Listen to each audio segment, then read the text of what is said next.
Good morning student. फिर से आप सबों का मेरे क्लास में स्वागत है। मैं जैसा कि आप सभी का जेंडर्ड स्कूल एंड सोसाइटी के संदर्भ में हमेशा क्लास लेते आ रही हूँ। आज भी हम यूनिट 2 के दौरान आप लोगों की क्लास शिक्षण संबंधित संचालन करने जा रहे हैं, जो वीडियो के माध्यम से आपके सामने प्रस्तुत करेंगे। आज का हमारा नया शिक्षण केंद्र बिंदु है शिक्षा समाजशास्त्र का अन्य विषयों के साथ संबंध। शिक्षा समाजशास्त्र का अन्य विषयों के साथ संबंध। जैसा कि हमने क्या किया, पहले शिक्षा समाजशास्त्र की प्रकृति, उसके महत्व, अध्ययन क्षेत्र, वर्तमान काल में, भूतकाल में, इन सब की हमने चर्चा की। तो आज हमारा क्या है कि शिक्षा समाजशास्त्र का विभिन्न विषयों के साथ कैसा संबंध है, इसकी चर्चा हम आपके सामने सम्मुख प्रस्तुत करेंगे। विभिन्न विषयों का मतलब क्या, इसके विभिन्न विषय, हमारे विषय वस्तु के अंतर्गत कौन कौन से विषय आते हैं, उसके साथ हमारा शिक्षा संबंध का क्या पारस्परिक संबंध है, क्या अंतःक्रिया संबंध है, इसको हम जानेंगे। जैसे शिक्षा समाजशास्त्र के अंतर्गत हम मानव शास्त्र का भी अध्ययन करते हैं, शिक्षा समाजशास्त्र के अंतर्गत हम अर्थशास्त्र का भी अध्ययन करते हैं, और शिक्षा समाजशास्त्र के अंतर्गत विभिन्न विषयों जैसे इतिहास, राजनीति शास्त्र, सामाजिक शास्त्र और दर्शन शास्त्र। तो चलिए आज हम देखेंगे कि अन्य विषयों के साथ कैसा संबंध है, शिक्षा समाजशास्त्र का कैसा संबंध बना रहता है। Relationship of educational sociology with other subject. Relationship of educational sociology with other subject. समाजशास्त्र की प्रकृति क्षेत्र को तो हम जान ही गए हैं, जो कि हमारे समाजशास्त्र के लिए क्या है, बहुत महत्वपूर्ण है और आवश्यक है। और समाजशास्त्र की जो ज्ञान की जो सीमाएं हैं वे इतनी विस्तृत है कि सामाजिक विज्ञानों को क्या है, इसमें से आवश्यक जो है वो सब्जेक्ट मैटर, विषय वस्तु प्राप्त होती है। यदि विभिन्न सामाजिक विज्ञान समाज के विभिन्न दशाओं को, विभिन्न सामाजिक विज्ञान विभिन्न दशाओं को, कंडीशन को एवं घटनाओं का अध्ययन हम अलग अलग दृष्टिकोण को लेकर अगर करते हैं तो इसका अर्थ यह बिल्कुल नहीं है क्या कि अन्य विषयों के साथ क्या है, इसकी विभाजन की रेखा को खींच दी जाए। इसकी हम अलग होने की दृढ़ रेखा नहीं खींच सकते, उनके बीच विभाजन नहीं बन सकता, क्योंकि ये सारे क्या है, एक दूसरे के पूरक है और सबका एक दूसरे से संबंध है। अब प्रश्न यह उठता है कि उपयुक्त समानता के बाद भी है ना, अगर इतनी समानता है शिक्षा समाजशास्त्र और अन्य विज्ञानों के साथ, तो ये विभिन्न सामाजिक विज्ञान जो है वे पूर्णतः एक समान क्यों नहीं माना जाता है। इसके बारे में विभिन्न समाजशास्त्री, विभिन्न अर्थशास्त्रियों ने कहा कि अगर एक ही है और इनकी विभाजन की रेखा अगर हम दृढ़ नहीं खींच सकते, इनके अलग होने की, पृथक होने की कल्पना हम नहीं कर सकते, तो यह पूर्णतः समान हम इनको क्यों नहीं मान सकते। तो वास्तव में इसका कारण विशेष, वास्तव में इसका जो कारण है वह विशेष सामाजिक विज्ञान और सामान्य सामाजिक घटना की धारणा है। सामाजिक विज्ञान के अंतर्गत जो आते और सामान्य सामाजिक विज्ञान की जो धारणा है उसके अंतर्गत में आते हैं, तभी हम क्या है, इनके पूर्णतः एक समान क्या करते हैं, हम मानते हुए भी इनके बीच हम विभाजन नहीं कर सकते। समाजशास्त्र ही क्या है, एक ऐसा है जो संपूर्ण समाज का क्या करता है, अध्ययन करता है। समाजशास्त्र एक ऐसा विषय है जो कि सारे समूह का, संपूर्ण समाज का, पूरे विश्व का अध्ययन करता है। हमारे सामने समाज का एक सामान्य चित्र प्रस्तुत करता है और इसलिए समाजशास्त्र को ही क्या माना जाता है, समाज का एकमात्र प्रामाणिक विज्ञान। प्रामाणिक में सत्यता प्रमाणित करते हुए, सत्यता विज्ञान प्रमाणिक सिद्ध करते हुए हम उनको विज्ञान मानना, हम किसको करेंगे, समाजशास्त्र को उचित होगा। इस संबंध में स्पेंसर विद्वान ने क्या कहा कि स्पेंसर ने क्या कहा कि स्वयं एक स्थान पर समाजशास्त्र को संरक्षक विज्ञान का नाम दिया। किसका विज्ञान का? संरक्षक विज्ञान का नाम दिया है। Spencer himself called sociology a place of conversation science. इन्होंने इसका नाम दिया है कि ये क्या है, संरक्षक का विज्ञान है। समाजशास्त्र हो या अन्य सामाजिक विज्ञान, सबका हमारा क्या लक्ष्य है कि समाज का एक विशेष क्या करना है, ज्ञान प्राप्त कराना है। इसलिए वे क्या कि एक दूसरे के लिए अनिवार्य है। कौन? समाजशास्त्र क्या है, एक दूसरे के लिए, सामान्य और समाज दोनों क्या है, एक दूसरे के लिए अनिवार्य माने जाते हैं। और समाजशास्त्र का क्या है, अन्य सामाजिक विज्ञानों से अटूट संबंध है। यह संबंध समानता का ही है। अगर हमारा समाज में एक दूसरे के, अगर हम व्यक्ति और समाज और सामाजिक विज्ञानों के अगर एक दूसरे के पूरक है, हमारा अटूट संबंध है, बीच की कड़ी है, तो ये हमारा समानता के ही कारण है। इसके संदर्भ में वांस वेकर ने क्या कहा कि सामाजिक शास्त्रों की समाजशास्त्र न तो स्वामिनी है, न तो चेरी है, न बल्कि उनकी बहन है। क्या है? दूसरे सामाजिक शास्त्रों की समाजशास्त्र न तो क्या बोले, स्वाभिमानी है, न तो चेरी है, न वह उनकी बहन है ना। इसमें हमें किसका कराता है? सामाजिक दर्शन का ज्ञान कराता है, इतिहास का ज्ञान कराता है, शिक्षा विज्ञान का कराता है, राजनीतिक विज्ञान, दर्शन शास्त्र, अर्थशास्त्र और मानव शास्त्र। हमको पूरा समाज के अंतर्गत में इतने सारे विषय का वो क्या करता है, दर्शन कराता है हमको समाज शास्त्र का अन्य विज्ञानों के साथ संबंध होते हुए अब हम एक एक का चर्चा करेंगे कि शिक्षा समाजशास्त्र का अन्य विषयों के साथ संबंध कैसा है, निम्नवत है। तो शिक्षा समाज एवं विज्ञान, एजुकेशनल सोशियोलॉजी एंड साइंस, तो प्राय भौतिक विज्ञान से, रसायन विज्ञान से तथा जीव विज्ञान इत्यादि विज्ञानों के साथ हमारा क्या है, हमारा समाज शास्त्र का क्या है, गहरा संबंध है। इनके ज्ञान से शिक्षा समाजशास्त्र के अध्ययन में क्या है, उपयोगितापूर्ण तथा सुविधाजनक होता है। किनके कारण? भौतिक विज्ञान के द्वारा, रसायन विज्ञान के द्वारा और जीव विज्ञान के द्वारा। इन तीनों विज्ञानों के साथ समाजशास्त्र का क्या है, गहरा संबंध है।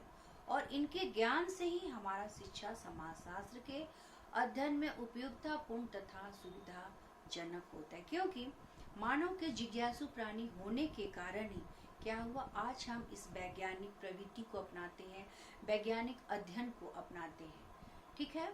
नेक्स्ट हमारा है शिक्षा समाजशास्त्र एवं मानव शास्त्र, एजुकेशनल सोशियोलॉजी एंड एंथ्रोपोलॉजी। आप लोग मुख्य बिंदुओं को नोट कर सकते हैं। प्रायः जब भी हम क्लास लेते हैं तो आप लोग मुख्य जो मेन पॉइंट है उसको लिख सकते हैं।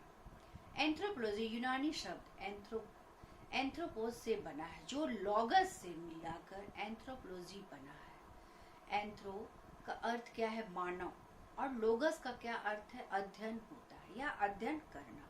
तो इस प्रकार क्या हो गया, मानव का अध्ययन। एंथ्रोपोलॉजी का क्या हो गया मीनिंग, एंथ्रोपोलॉजी का क्या हो गया अर्थ कि ये मानव का अध्ययन करवाता है, मनुष्य को इसके अंतर्गत मनुष्य के संबंधों के बारे में गपशप करना, उसके तौर तरीके को जानना। मानव शास्त्र मानव का अध्ययन कराता है। मानव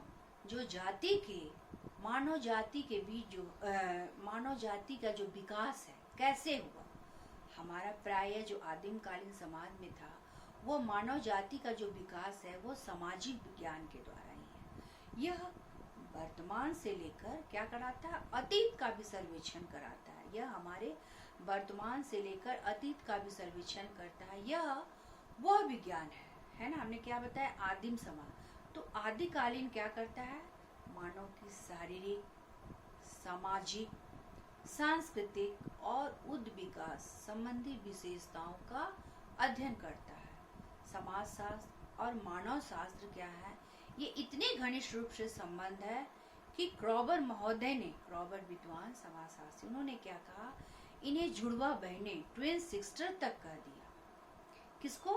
मानव शास्त्र और समाज शास्त्र। क्योंकि मानव शास्त्र के समय समाज क्या था, सरल था, और मानव शास्त्र के आधार पर ही समाज में क्या हो गया, शारीरिक आधार पर, सामाजिक आधार पर और सांस्कृतिक आधार पर क्या किया, समाज को बांटा गया। क्योंकि दोनों विज्ञानों का है ना, इन दोनों विज्ञानों का अंतिम उद्देश्य क्या था कि सामाजिक संबंधों तथा सामाजिक जो संगठन है, ऑर्गेनाइजेशन हम कैसे कर सकते हैं, उसकी संरचना का, उसका हम क्या करेंगे, मानव शास्त्र के द्वारा हम अध्ययन करेंगे। जहाँ तक एक हमको मानव शास्त्र क्या कराता है, आदिम मनुष्यों की मजबूती है ना, आदिम मनुष्य जो थे पहले, उसकी जो मजबूती के बारे में, साहस के बारे में, कि कैसे वो लोग अपना जीवन यापन, आदिम समाज में उस समय क्या था, वैज्ञानिक तकनीकी का ज्ञान नहीं था, विभिन्न कष्ट भरा था, शिकार करके, पशुपालन करके, आखेटक अवस्था,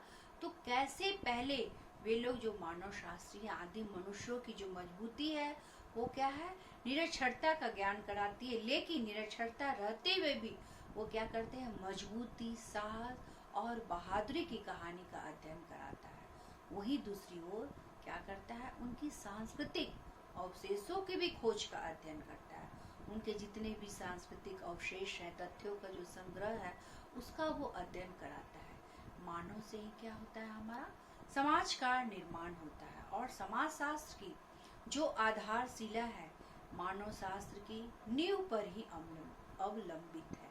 किस पर है, मानव शास्त्र की।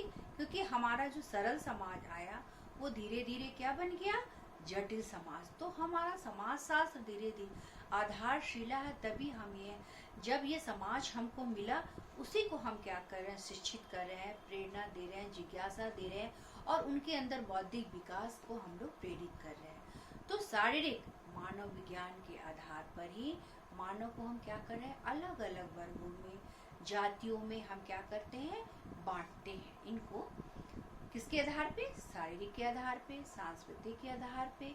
तो इनको हमको क्या करना है, इनको हम विभिन्न मानव विज्ञान के अंतर्गत हम मानव को क्या करते हैं, अलग अलग वर्गों में बांट देते हैं या जातियों में रखते हैं। जैसे किसी की मानव की शारीरिक संरचना है, कोई किसी का हाइट कम है, शारीरिक बनावट हम कैसे बोलेंगे, कोई काले हैं, कोई गोरे हैं, कोई किसी की शारीरिक बनावट के आधार पर, विभिन्न संरचना के आधार पर हम उनको जातियों का नाम देते हैं। तो इस तरह से हम क्या करेंगे, उन्हें विभिन्न जातियों में रखते हैं।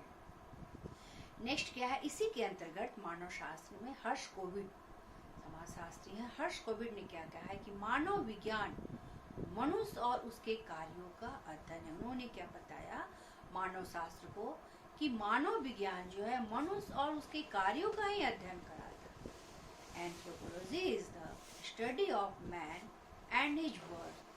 किसने कहा, हर्ष कोविड ने। Anthropology is the study of man and his work. समाजशास्त्र और मानव शास्त्र दोनों ही समाज में रहने वाले, मानव से लेकर जंगल में रहने वाले अति प्राचीन मानव को अपने अध्ययन का क्या करते हैं, विषय बनाते हैं। अब हम इनकी जो समानता को देख लिए, संबंध को देख लिए, इतना देखते हुए भी क्या हम पाते हैं कि इनके अध्ययन क्षेत्र में क्या है, भिन्नता पाई जाती है, या बोलिए इसके अंतर्गत हम क्या डिफरेंस पाते हैं। तो समाजशास्त्र क्या कराता है, हमको सभ्य या वर्तमान समाज का अध्ययन कराता है, और जबकि समाजशास्त्र क्या किसका कराता है, आदिम समाज का। आप लोग नोट कर सकते हैं कि समाजशास्त्र हमको वर्तमान समाज का, सभ्य समाज का अध्ययन कराता है, और मानव शास्त्र क्या कराता है, आदिम समाज का। सेकंड क्या है, समाजशास्त्र विस्तृत सामाजिक संगठनों का अध्ययन कराता है, लेकिन मानव शास्त्र क्या है, छोटे समूह का। क्योंकि जब हमारा आदिम समाज था तो पहले हमारा आदिम समाज में छोटे छोटे समूह कबीलों के रूप में पाए जाते थे। तो छोटे छोटे समूह का हमें क्या कराता है, संगठन का अध्ययन कराता है। थर्ड क्या है कि समाजशास्त्र में प्रलेखों, सांख्यिकी पद्धतियों, क्या उसके जो समाजशास्त्र में जो उनके पत्र है, डायरी है, नोट्स है, विभिन्न तरह की जो पत्रिकाएं हैं, वो सांख्यिकी पद्धतियों का सहारा लेना पड़ता है हमें समाजशास्त्र में। जबकि मानव शास्त्र क्या करता है, हमको प्रत्यक्ष अवलोकन, डायरेक्ट ऑब्जर्वेशन के अनुसार हम क्या करते हैं, मानव शास्त्र को हम उसके आधार पे हम अध्ययन करते हैं। समाजशास्त्र में क्या है, सामाजिक दृष्टिकोण पर अधिक जोर दिया जाता है, जबकि मानव शास्त्र में क्या है, सांस्कृतिक दृष्टिकोण पर। मानव शास्त्र में सामाजिक दृष्टिकोण जैसे उसकी विचार, आदर्श, नैतिक रीतियाँ, परंपराएं, ये सब चीज को हम जन रीतियाँ, ये सब चीज को हम क्या करते हैं, समाज शास्त्र के अंतर्गत में लाते हैं। और मानव शास्त्र क्या है, सांस्कृतिक दृष्टिकोण पर वो निर्भर है। तो समाज शास्त्र का कार्य क्या है, अधिक होता है, और मानव शास्त्र का क्या है, नियोजन नहीं करता। मानव शास्त्र सामाजिक नियोजन नहीं कर पाता, लेकिन समाज शास्त्र सामाजिक नियोजन के साथ साथ क्या करवाता है, दार्शनिक नियोजन भी। दार्शनिक नियोजन क्योंकि वो घटना स्थल पर जाके स्वयं उसका प्लानिंग करके वो क्या करता है, अध्ययन क्षेत्र अपने विषय वस्तु को, तथ्यों को प्रामाणिकता देता है और सत्यापनशीलता लाता है। और इनके अध्ययन की सीमा और कार्यों का बंटवारा क्या करता है, अलग अलग। वर्तमान युग में आदिवासी समाज है, ट्राइबल समाज है, सभ्य समाज है, और इन सभ्य समाज और ट्राइबल समाज जो है, आदिवासी समाज जो है, जो हमारा जनजातीय समाज है, वो जैसे जैसे परिवर्तन हो रहा है, क्या हो रहा है, हमारा मानव शास्त्र और समाज शास्त्र एक दूसरे के बिल्कुल निकट आते जा रहे हैं। समाज शास्त्र और मानव शास्त्र क्या हो रहा है, जैसे जैसे है ना, इन सब चीजों में आए दिन परिवर्तन हो रहा है, क्योंकि हमारा समाज क्या है, गतिशील समाज है, परिवर्तनशील समाज है। तो इनके कारण वे क्या है, एक दूसरे के समीप आते जा रहे हैं, और इस प्रकार इन दोनों में गहरा अंतर संबंध भी है, और ये परस्पर प्रगति में भी सहायक है। ठीक है, हमने अभी क्या देखा, शिक्षा समाजशास्त्र एवं मानव समाजशास्त्र के अंतर्गत में क्या उनका संबंध है, कैसा संबंध है, क्या समानताएं हैं और क्या भिन्नता है शिक्षा समाजशास्त्र के साथ। वे एक दूसरे के पूरक है, वे दूसरे के प्रगति में सहायक है, यहाँ तक हम जाने। अब नेक्स्ट मेरा पॉइंट है एजुकेशनल सोशियोलॉजी एंड हिस्ट्री। ये बहुत इम्पोर्टेंट है, एजुकेशनल सोशियोलॉजी एंड हिस्ट्री, शिक्षा समाजशास्त्र तथा इतिहास। शिक्षा समाजशास्त्र का इतिहास के साथ कैसा संबंध है, इतिहास भी क्या है, आदिकालीन है ना, हमें लेखा जोखा तथ्यों की घटनाओं का तो अध्ययन कराता है। तो हमें इतिहास का संबंध क्या है, भूतकाल से समाजशास्त्र में क्या है, वर्तमान काल से ही हमको ये अध्ययन कराता है। तो जैसा कि हम जानते हैं कि इतिहास क्या कराता है, अतीत की घटनाओं को हमको क्रमबद्ध आज तक है ना, हमें क्या करा रहा है, इतिहास हमें अतीत की घटनाओं से परिचित करा रहा है। और यही अतीत जो है हमारा क्या है, समाज का आईना है, दर्पण है। यही जो हमारा इतिहास है वो अतीत के समाज का दर्पण है।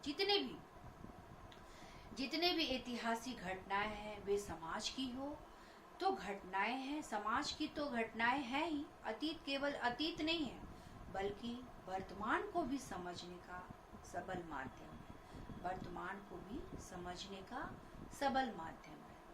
जैसे वर्तमान युग में समाजशास्त्र तथा इतिहास शास्त्र क्या करते हैं, निरंतर एक दूसरे के संपर्क में बढ़ते जा रहे हैं, आते जा रहे हैं। इतिहास क्या करा रहा है, हमारा महत्वपूर्ण घटनाओं का है ना, महत्वपूर्ण घटनाओं, विभिन्न महापुरुषों का, विभिन्न तरह के युद्धों का क्या कर रहा है, महत्वपूर्ण घटनाओं का तिथिवार लेखा जोखा प्रस्तुत कर रहा है और व्यक्ति तथा समाज का अध्ययन करता है। और इतिहास यह स्पष्ट करता है कि कोई जो घटना घट रही है, ये जो विशेष घटना है ये क्यों घटी और कैसे घटी। इस प्रकार अतीत की घटनाओं का जो अध्ययन है वे क्या करता है, हमको करने वाला विज्ञान का नाम ही हमारा क्या है, इतिहास है। इससे क्या करता है, समय इतिहास जो है हमें क्या करवाता है, किस चीज का हमको अध्ययन कराता है, ये समय क्रम का पता चलता है। और समाज शास्त्र क्या कराता है?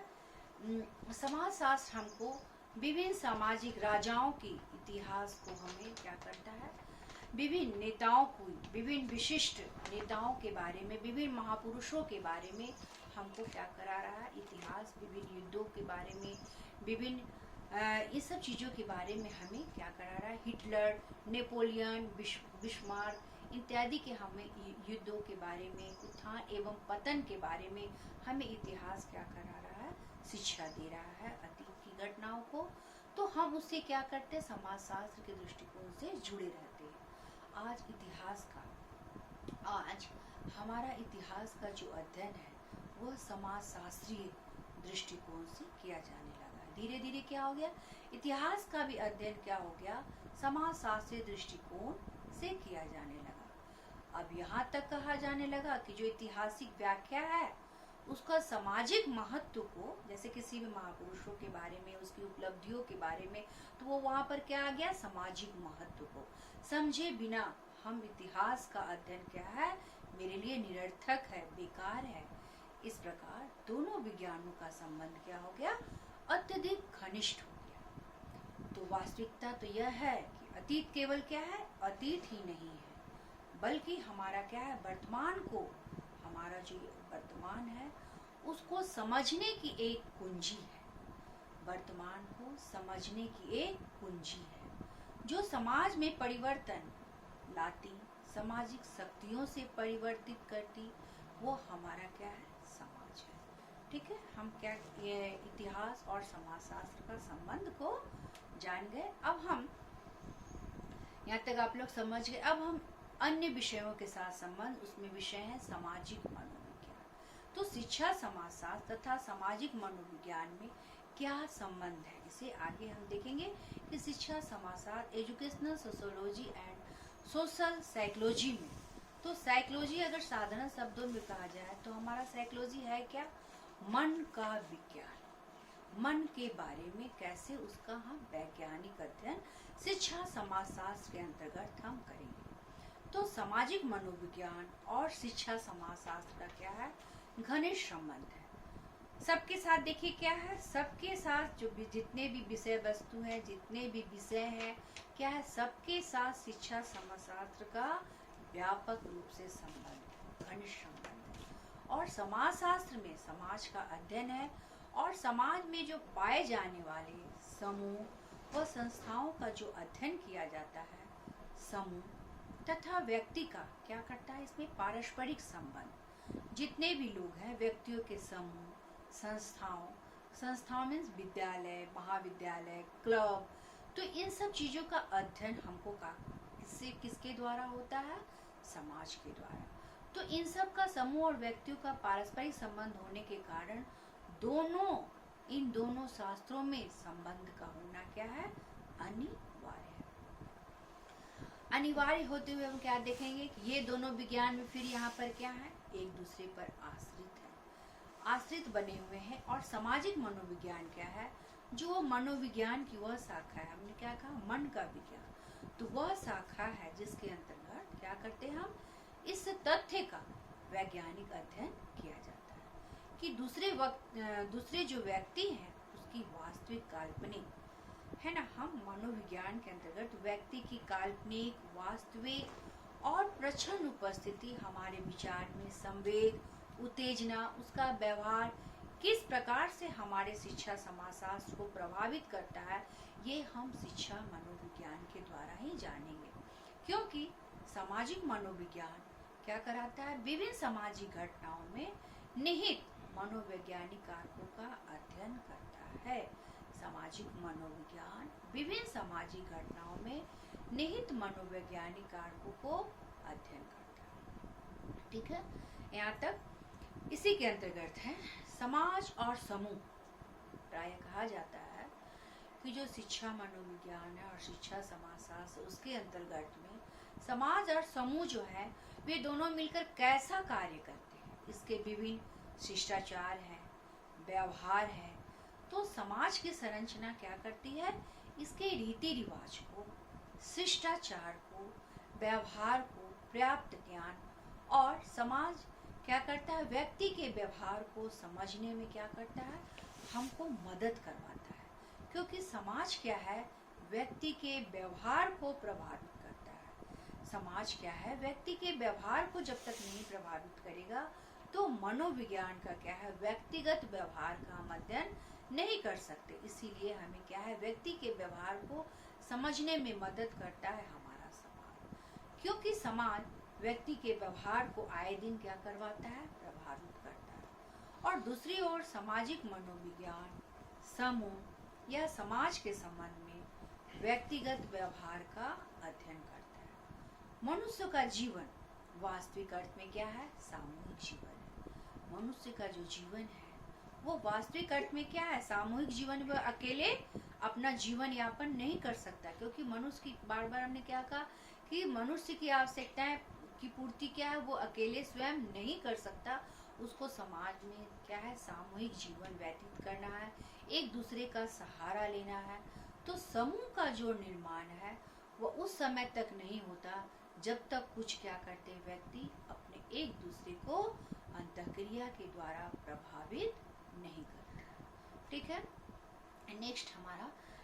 नेक्स्ट विषय के साथ कैसे संबंध है, नेक्स्ट है शिक्षा, समाजशास्त्र एवं अर्थशास्त्र। अब अर्थशास्त्र के साथ हमारा कैसा संबंध है, एजुकेशनल सोशियोलॉजी एंड इकोनॉमिक्स।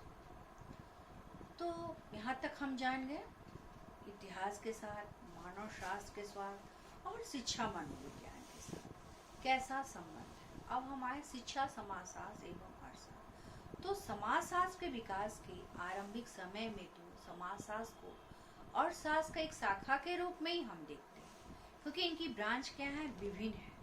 तो जब हम शाखा के रूप में देखते हैं तो हमारा जो सामाजिक जीवन है वो क्या है, प्रत्येक क्षेत्र में जो हमारा सामाजिक जीवन, जो लाइफ स्टाइल है, वो प्रत्येक क्षेत्र में क्या है, आर्थिक पहलुओं का ही महत्व है। और अर्थशास्त्र को हम अगर जाने तो अर्थशास्त्र क्या है, हमको वह विज्ञान है जो मनुष्यों की आर्थिक क्रियाओं का अध्ययन कराता है कि हमें धन का उपार्जन कैसे करना है। और इसका लक्ष्य समाज तथा व्यक्ति के आर्थिक कल्याण की प्राप्ति से है। क्या लक्ष्य है इसका, समाज तथा व्यक्ति के आर्थिक कल्याण की प्राप्ति से है। यह विज्ञान क्या कराता है, धन उपार्जन करने के सिद्धांतों तथा साधनों की खोज करता है।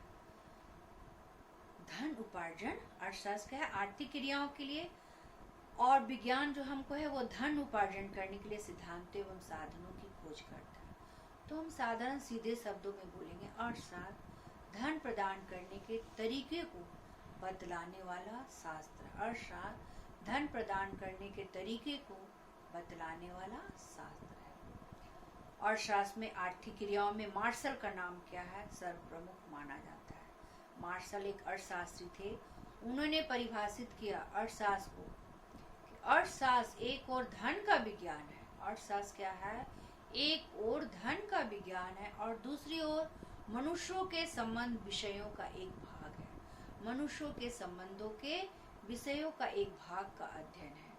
मार्शल ने क्या कहा, अर्थशास्त्र को मानव कल्याण से हम क्या करेंगे, जोड़ने का प्रयास करेंगे। एक दूसरे को मानव कल्याण से हम क्या करेंगे, आर्थिक क्रिया के द्वारा हम क्या करेंगे, इनको जोड़ने का कार्य करेंगे। तो अर्थशास्त्र में धन के उत्पादन, वितरण, विनिमय, सेवा योजना, देना लेना प्रक्रियाओं का हम क्या करते हैं, अध्ययन करते हैं। अर्थशास्त्र में मानव की आर्थिक क्रियाओं का, जबकि समाजशास्त्र में क्या करता है, सामाजिक जीवन के सभी पक्षों का। अर्थशास्त्र में क्या कर रहा है कि मानव की आर्थिक क्रियाओं का अध्ययन कर रहा है और समाजशास्त्र में सामाजिक जीवन के सभी पक्षों का अध्ययन किया जाता है। बहुत से विद्वान अर्थशास्त्री होने के साथ साथ समाजशास्त्री भी हुए। बहुत से विद्वान अर्थशास्त्री होने के साथ साथ क्या हुए, समाजशास्त्री भी हुए। जैसे हम विभिन्न विद्वानों के नाम को जानेंगे, कॉम्टे, जे.ए. मिल, पैरेटो, कॉम्टे, आप लोग नोट कर सकते हैं, कॉम्टे, जे.ए. मिल, पैरेटो, कार्ल मार्क्स और महात्मा गांधी। ये दोनों क्या है, विज्ञान एक दूसरे के पूरक है, अर्थशास्त्र और समाजशास्त्र। अब अर्थशास्त्र का नियम क्या है, पूर्णतः जो भी अर्थशास्त्र के जो नियम बने हैं नियमित रूप से वह पूर्णतः स्वतंत्र नहीं होते। उनके साथ में क्या है, ये शब्द जुड़े रहते हैं। कौन से शब्द? अन्य बातों के समान रहने पर, अन्य बातों के समान रहने पर क्या है, ये पूर्ण रूप से स्वतंत्र नहीं होते और इनके सभी शब्द एक दूसरे से जुड़े रहते हैं। दोनों प्रत्येक घटना का संबंध आर्थिक कारक के साथ क्या किया जाता है, जोड़ा जाता है। जबकि किसके साथ? प्रत्येक घटना का संबंध आर्थिक कारक के साथ ही जोड़ा जाता है। उसी के अनुसार हमारा क्या होता है, उत्पादन होता है, वितरण होता है और विनिमय होता है। तो जबकि समाजशास्त्र के नियम क्या है, सार्वभौमिक है, यूनिवर्सल है और वह क्या है, हर क्षेत्र में स्वतंत्र है, उसको कोई रोक टोक नहीं है। इनके द्वारा घटनाओं को क्या किया जाता है, वास्तविक रूप में चित्रित किया जाता है। और अर्थशास्त्र क्या कराता है, समाजशास्त्र की अपेक्षा बहुत ही पुराना विज्ञान है। अर्थशास्त्र समाजशास्त्र की अपेक्षा क्या है, बहुत ही पुराना विज्ञान है। समाजशास्त्र इससे दिशा निर्देश प्राप्त कर, समाजशास्त्र जो है अर्थशास्त्र से क्या किया, दिशा निर्देश।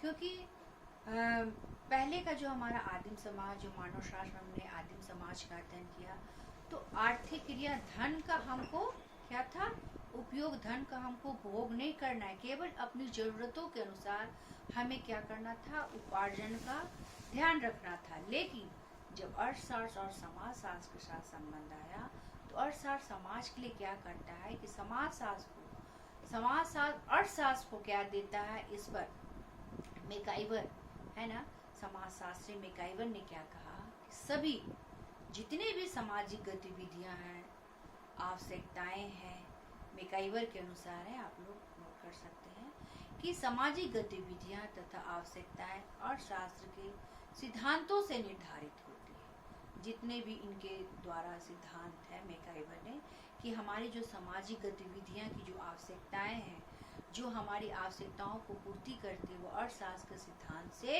ही निर्धारित होती है। और बदले में क्या करता है अर्थशास्त्र, सभी गतिविधियों का क्या करता है, प्रारूप है ना, नियोजन तैयार करता है, प्रारूप तैयार करता है और उसका रूपांतरण, उसका निर्माण करता है। आर्थिक परिवर्तनों का असर सामाजिक जीवन पर, आर्थिक जो हमारे परिवर्तन हो रहे हैं उसका सामाजिक जीवन पर तथा सामाजिक परिवर्तन का जो असर आर्थिक जीवन पर पड़ रहा है वो अवश्य पड़ते रहता है। एक दूसरे के इतना निकट रहते हुए भी क्या करना पड़ता है, समाजशास्त्र और अर्थशास्त्र के अस्तित्व, सिद्धांत और समस्याएं अलग अलग है। एक दूसरे के निकट है शिक्षा, समाजशास्त्र और अर्थशास्त्र एक दूसरे के पूरक हैं, आपस में घनिष्ठ संबंध है। लेकिन ये घनिष्ठ संबंध रहते हुए भी क्या है, इनकी समस्याएं क्या है, थोड़ी अलग अलग है। क्या है, सभी समाजों में क्या देखने को मिलता है, जो आर्थिक विकास है वो क्या है, सामाजिक प्रगति पर, समाज में क्या क्या प्रगति हो रहा है उस पर निर्भर करता है, उस पर डिपेंड है। जैसे उदाहरण के लिए समाज में अशिक्षा, अंधविश्वास और रूढ़ियाँ तथा आर्थिक विकास अधिक है ना, ये सब अधिक हो जाए तो आर्थिक विकास क्या होगा, हमारा संभव नहीं होगा, उसकी प्रगति रुक जाएगी। तो ये क्या है, बहुत धीरे धीरे बढ़ता है। इसको नियंत्रण करने के लिए हमें क्या होना, ऐसी जो हमारी जो सामाजिक प्रगति है इससे हमको बाहर निकलना होगा, है ना। इसी के कारण हम क्या करेंगे, अपना समाज का विकास करेंगे, विभिन्न कुरीतियों को, विभिन्न बुराइयों को हम रोकने का प्रयास करेंगे और एक नए जीवन का निर्माण करेंगे। इसी से रिलेटेड एक क्वेश्चन है, शिक्षा, समाजशास्त्र तथा अर्थशास्त्र एवं मानव शास्त्र के पारस्परिक संबंधों की विवेचना कीजिए। फिर से, शिक्षा, समाजशास्त्र तथा अर्थशास्त्र एवं मानव शास्त्र के पारस्परिक संबंधों की विवेचना कीजिए। इतना करते हुए मैं पुनः क्लास से विदा लेती हूँ, फिर अगले क्लास में पुनः मैं आप लोगों से फिर मिलती हूँ। तब तक के लिए बाय बाय। अगर यहाँ तक आपको वीडियो समझ आया तो लाइक करें एवं सब्सक्राइब करें।